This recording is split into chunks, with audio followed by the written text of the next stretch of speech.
everybody, it's Elizabeth here with this month's cosplay segment, and we reached out to all of you recently on Facebook and Twitter for some suggestions about what to do this month, and we had a couple suggestions for how to use foam in costumes. So we're going to go over that a little bit today. There's a few different types of foams out there that you can use, mostly for building armor, but you can use them in some other places as well. Armor, props, things like that. So a couple different types of foam are, one is this pink insulation foam, which Sketch is actually a huge fan of this. He's used it a lot in a lot of his prop building and costume building. So I think I might leave this one to him for a whole separate segment. But you can buy this at Lowe's or Home Depot or whatever your local hardware store is, and it's extremely lightweight. Like this is nothing. It's pretty inexpensive, and you can use it for a lot of things to build up a lot with a very light base to it. So that'll be a whole nother segment. Another one is this is expanding foam. So expanding foam is used in a lot of actual home purposes.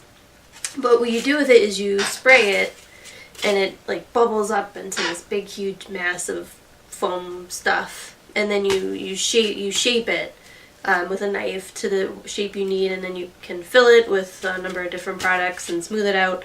And also, this is very lightweight. This mostly because it's built around, I don't know if you can see this, an empty soda bottle. So it's even more lightweight. This I ended up not using and going a different direction with what I was building, but this is an example of expanding foam, which we're not really talking about today either, because today we're going to talk about Ava foam and craft foam. And these are been used in costuming for a really long time, because it's cheap and it's easy to use, and if you use it correctly, you can use it for pretty much anything. So a couple examples of this. So this is craft foam, which you can buy at Joann's, Michael's, any craft store. You can get it in these thinner pieces. You can get a variety of colors. This is 2 millimeters thick. You can get it by these big sheets. They come in about half sizes as well, in a lot of different colors. But you're probably going to end up painting it, so the color doesn't matter too much in the end, as long as you properly prime and then paint it. It also comes in this other thickness. This is 6 millimeters thick. I think there's also some 3 millimeters floating around as well, but these are your two options when you go to craft stores for the most part. This is on big rolls, which is really awesome if you need it for something that you need a big piece to cover a lot of space. And watch out for the sales, because I was at Michael's once and they were buy one get one free for the rolls of craft foam, and that lasted me a really long time, which was great. And then there are also floor mats, which are much thicker. These are legit floor mats that people put in their workrooms and garage rooms, so because they're squishy and they feel nice on your feet. This one that I bought it off eBay, and I got 12 of these. This one has a smooth side, then it has a textured side, and you can pick what side you want. I mean, if what you're making can use this really cool texture size, then go ahead and use it. So that is less thing you have to create. So I'm going to be working with some of this today for my example. A couple things that you need when you're working with foam is you need scissors, a nice hobby knife that you can buy at the pretty much anywhere. I'm going to use contact cement to glue the foam together. You can also use hot glue. And so I got some foam brushes to apply the glue, and a heat gun, and this is most essential, is the heat gun, because you apply you hit it with the heat gun, and then it becomes pliable, and you can form it into the shape that you want, and then once it cools, it sets in that place. So it's kind of like how when you curl your hair or style your hair, you put the heat in it to make it style, and then once it cools, it holds the shape. So this does the same thing. You also need something to There's also sealers you can use to help keep the shape. I'm going to use some Mod Podge, but there's a lot of different things you can do. Some people use a mixture of glue and water. Some people use gesso, which is used as a primer for painting. And there's a whole bunch of other things you can use out there.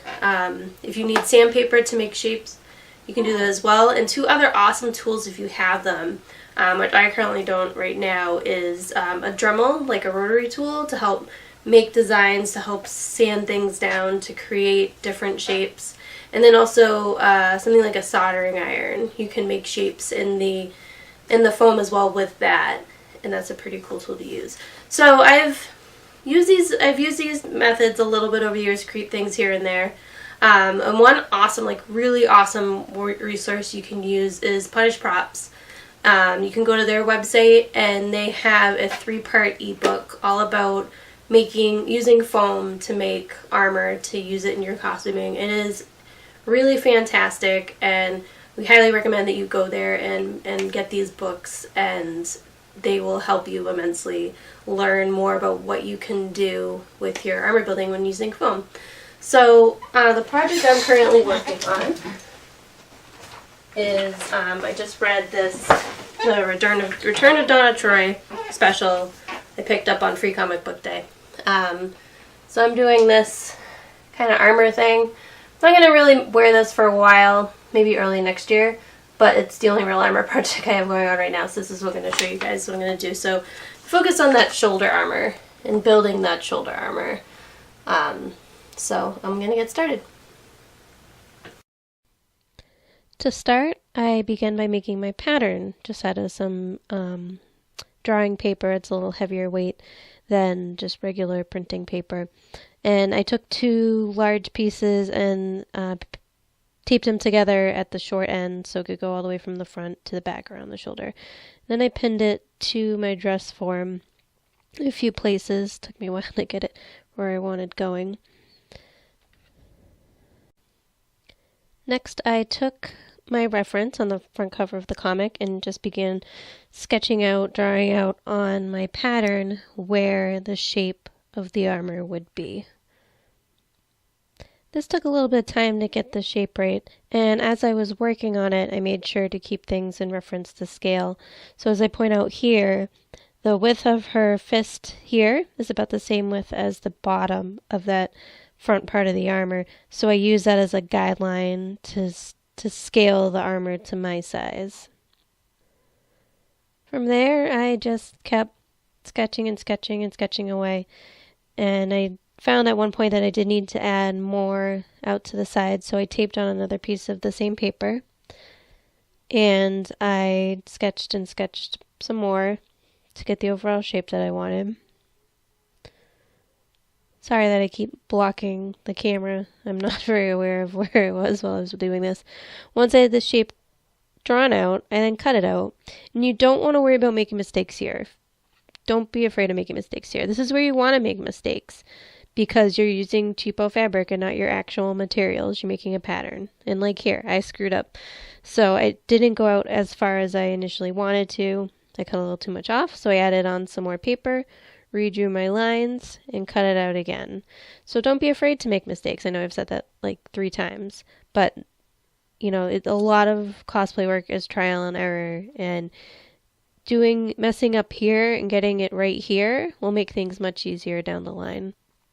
Once you have the shape you want, then just take the pattern piece off the dress form and use it to make a new pattern piece. Actually, check one more time to make sure it's what you want before you actually start cutting out your materials and making the pieces that you're going to then shape into place. So this is my cutout piece. I went over the edges with some sandpaper, starting at a low grit, going up to a high one just to get a nice smooth edge. So I got my heat gun. You can buy a heat gun at any store. Any hardware store. I stole this one from my mom a long time ago. So make sure you heat evenly. You know, don't point it all in one place at once. Try and get it evenly as much as you can across the piece. So it takes a while to heat up because it's very thick.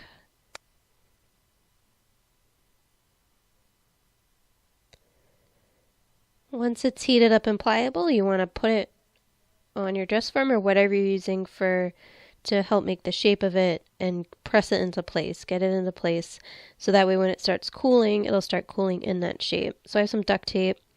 I don't know if this is the best method or not, but I have some duct tape to keep it in place on the dress form. I didn't want to use pins because I didn't think they'd be strong enough, and they would also pierce holes into the foam, which I didn't want to do. Just make sure that it's secure in place and the tape's holding well. I actually put a little bit more tape just to make sure it would hold in place. Then I took the corner edge and I wanted to curve it a little more because I didn't curve as much as I wanted to. So I went over again with the heat gun and shaped it. And it totally looks like I'm going to cosplay a Saiyan right now, but I'm not. So there's some weathering that's on this as well, and I'm going to take out part of it. On the corner, it looks like there's a lot, like a jagged mark from something on the edge. I'm taking the hobby knife to start and just drew one line to start, and then I just started cutting away, making a rough cut. You know, I didn't want anything perfect here because an actual battle wound is nothing perfect. So I did that, and then there's also one on the front as well, almost like an S shape that I'm going to carve out too. When you're doing weathering, try different tools. You saw me break out the scissors at one point. You can also try a Dremel or a heat knife or soldering iron, something like that too, to create cool weathering effects. So the next thing I tackled was creating that vertical piece that connected the top towards the bottom. So I just cut that out of some craft foam real quick. It's a rectangle piece.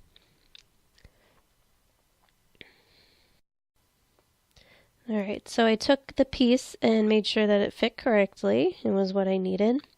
And then at that point, which I'm very awesomely blocking the whole time, is I put the contact cement on the foam pieces. You do both pieces, and then you're supposed to have it cure in between putting them together. Mine says, the bottle says 15 minutes. Yours might say something different, which I had totally forgotten about when I started doing this step here.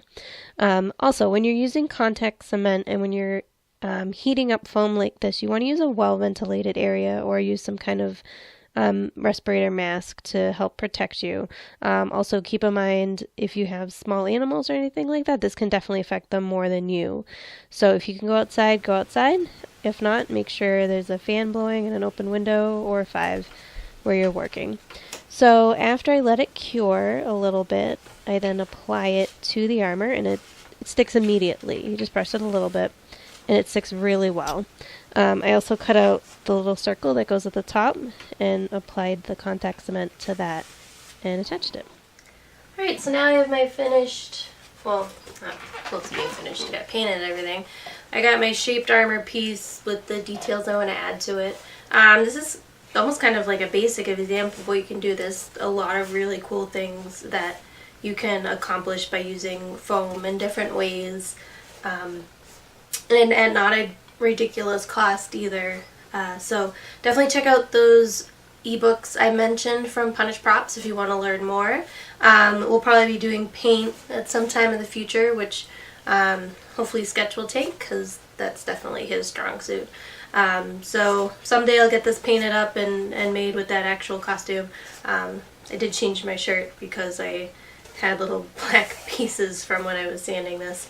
If you have any other cosplay questions, we'd be happy to answer them at any time. So just send us an email, podcast@animecons.com, or leave us a message on Facebook, on our Facebook page, on Twitter, or leave us a voicemail at 762-ADEQUATE.